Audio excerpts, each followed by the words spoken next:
దేవుని నామానికి మహిమ కలుగును గాక. ఇక ఉదయకాల సమయంలో మరొక మిషనరీ గురించి తెలుసుకొని దేవుని నామాన్ని మహింపరచుకుందాం.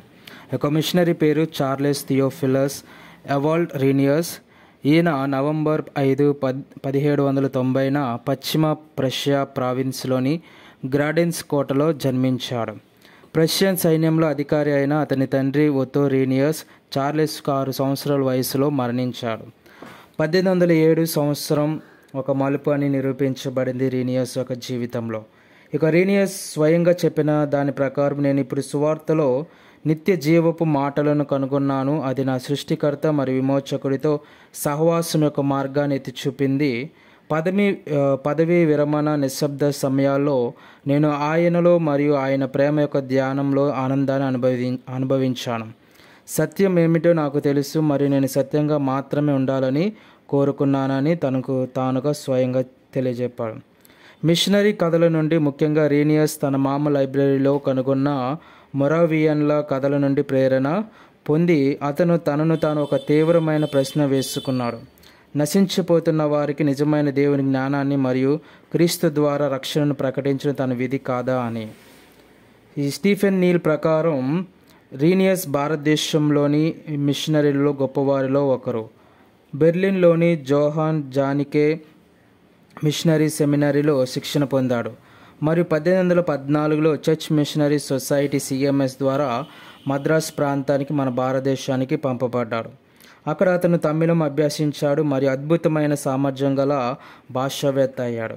కానీ 1820లో CMS ద్వారా తిరునల్వేలిలోని పలయం కొట్టైకి బదిలీ చేయబడిన తర్వాత మాత్రమే సారూప్య దృక్పథం కలిగిన జర్మన్ మరియు స్విస్ మిషనరీల బృందంతో కలిసి తన ప్రతిభను పూర్తిగా ప్రదర్శించగలిగాడు.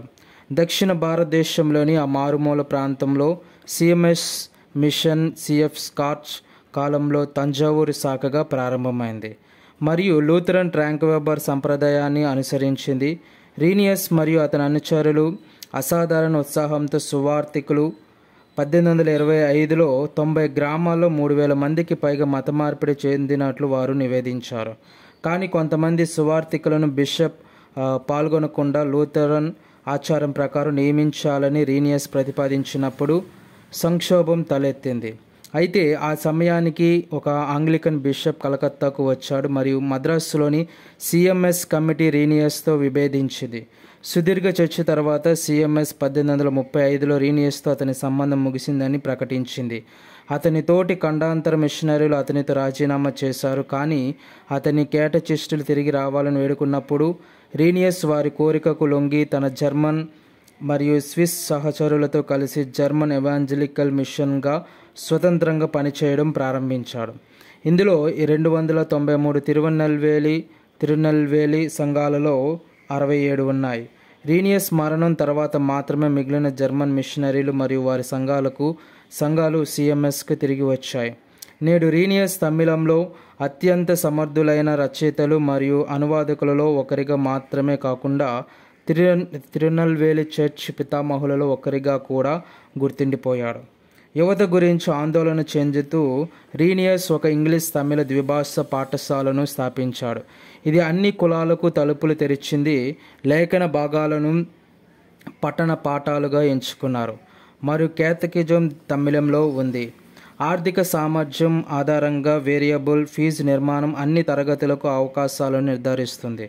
శూద్రులు పరాయులతో కలవకుండా, అంటరాని వారితో కలవకుండా ఉండడానికి వెళ్ళిపోయినప్పటికీ ఒకే ఒక కఠినమైన పరిస్థితి కుల అజ్ఞేయవాదం.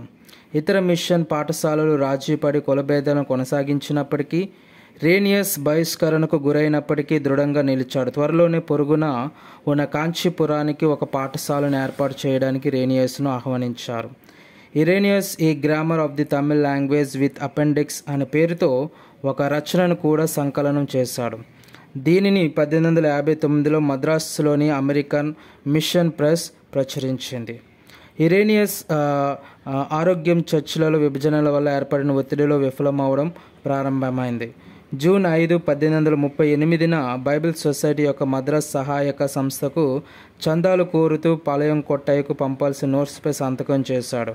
అదే రోజు సాయంత్రం 7:30 గంటలకు రీనియస్ 48 సంవత్సరాల వయస్సులో మరణించాడు. ఆయనను అడైకలపురంలో ఖననం చేశారు. 1978లో జరిగిన డియోసిస్ ద్విశతాబ్ది ఉత్సవాల సందర్భంగా రీనియస్ను Tirunelveli diocese church of south India CSI గుర్తించింది. తిరునెల్వేలిలో తన 15 సంవత్సరాల కాలంలో రీనియస్ 371 సంఘాలను స్థాపించాడు మరియు నేడు తిరునెల్వేలికి అపోస్తలుగా పిలువబడ్డాడు. ఆమేన్.